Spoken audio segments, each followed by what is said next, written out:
नहमदुहु व नुसल्ली अला रसूलिहिल करीम अम्मा बाद फ़अऊज़ु बिल्लाहि मिनश शैतानिर रजीम बिस्मिल्लाहिर रहमानिर रहीम रब्बिश्रह ली सदरी व यस्सिर ली अमरी वहलुल उक़दतम मिन लिसानी यफ़क़हू क़ौली।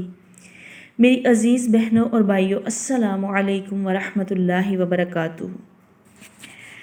तो दोस्तों, आज की वीडियो का आगाज़ करते हैं। आज की इस वीडियो में हम औरतों के साथ तन्हाई में मिलना कैसा अमल है, इसके बारे में बयान करेंगे। हज़रत उक़बा बिन आमिर रज़ी अल्लाह तआला अन्हु से रवायत है कि नबी अकरम सल्लल्लाहु अलैहि वसल्लम ने इरशाद फरमाया, नामहरम औरतों के पास मत जाओ। एक अंसारी ने अर्ज़ किया, या रसूलुल्लाह सल्लल्लाहु अलैहि वसल्लम, देवर के बारे में क्या राय है?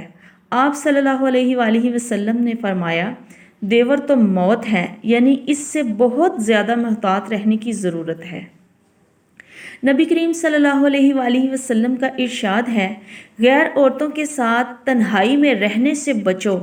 कसम है इस ज़ात की जिसके कब्ज़े में मेरी जान है, कि जब भी कोई मर्द किसी गैर औरत के साथ तन्हाई में होता है तो इनके दरमियान तीसरा शैतान आ दाखिल होता है और अपने जाल फैलाने लगता है। औरत का सारा बदन सर से पैर तक छुपाए रखने का हुक्म है। गैर महरम के सामने बदन खोलना दुरुस्त नहीं। सर के बाल खुले रखने पर फरिश्तों की लानत आई है। गैर महरम के सामने एक बाल भी नहीं खोलना चाहिए। जिस तरह औरत को एहतियात ज़रूरी है कि गैर मर्द के कान में उसकी आवाज़ ना पड़े, इसी तरह मर्द को एहतियात वाजिब है कि खुश आवाज़ी से गैर औरतों के रूबरू अशार वगैरह पढ़ने से इज्तनाब करें, क्योंकि औरतें रकीकुल कल्ब होती हैं, इनकी ख़राबी का अंदेशा है। हज़रत अबू उमामा रज़ी अल्लाह तआला अन्हु से मरवी है कि नबी करीम सल्लल्लाहु अलैहि वसल्लम ने फरमाया, जो कोई मुसलमान किसी औरत के मुहासन यानी हुस्न जमाल को देखकर अपनी आँख बंद कर लेता है तो अल्लाह ताला इसके लिए एक ऐसी इबादत निकाल देता है जिसकी हलावत वो अपने दिल में पाता है। हज़रत जाबर रज़ी अल्लाह तआला अन्हु से रवायत है कि नबी अकरम सल्लल्लाहु अलैहि वसल्लम ने फरमाया कि मत दाखिल हो तुम उन औरतों के पास जिनके शौहर मौजूद नहीं हैं, क्योंकि शैतान तुम्हारी रगों में खून के साथ चलता है। यानी गलबा शहवत में शैतानी वसवसों से बचना नहायत ही मुश्किल है।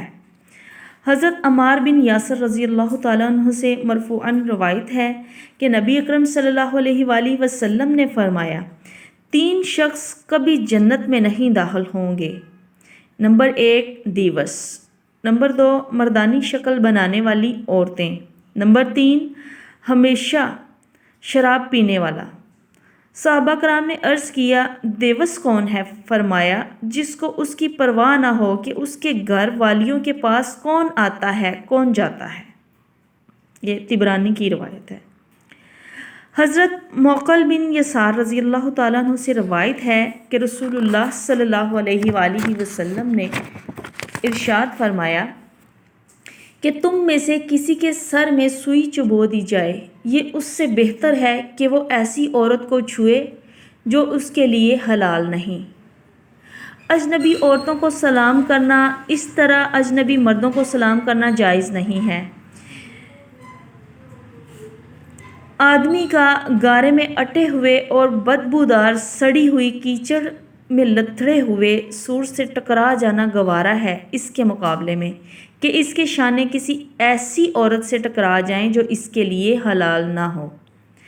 हज़रत अबू हुरैरा रज़ी अल्लाह तआला अन्हु से रवायत है कि नबी करीम सल्लल्लाहु अलैहि वसल्लम ने इस मर्द पर लानत फरमाई जो औरत की वज़ाक़ता का लिबास पहने। हज़रत इब्ने अबी मलैका रज़ी अल्लाह तआला अन्हु से रवायत है कि हज़रत आयशा सिद्दीक़ा रज़ी अल्लाह तआला अन्हु से कहा गया कि एक औरत मर्दाना जूता पहनती है, तो उन्होंने फरमाया, रसूलुल्लाह सल्लल्लाहु अलैहि वसल्लम ने मर्दानी वज़ाक़ता बनाने वाली औरतों पर लानत फरमाई है। औरतों को मसनूई बालों का जूंडा बांधने से भी नहायत ज़बरदस्त वईद से रोका है। हदीस में है कि औरत को ऐसा बारीक दुपट्टा नहीं ओढ़ना चाहिए कि सर के बाल और जिस्म नज़र आए। औरतों के लिए ज़रूरी है कि वो ऐसा कपड़ा पहने जिसकी आस्तीन पूरी हो, آدھی آستین کا کرتا یا قمیض پہننا سخت گناہ ہے، اور ایسا باریک لباس پہننا بھی منع ہے جس سے بدن جھلکتا ہو۔ ایسی عورتیں قیامت میں برہنہ اٹھائی جائیں گی۔ استغفر اللہ۔ اللہ تعالی ہمیں پردے کی توفیق عطا فرمائے، آمین یا رب العالمین۔ جزاک اللہ۔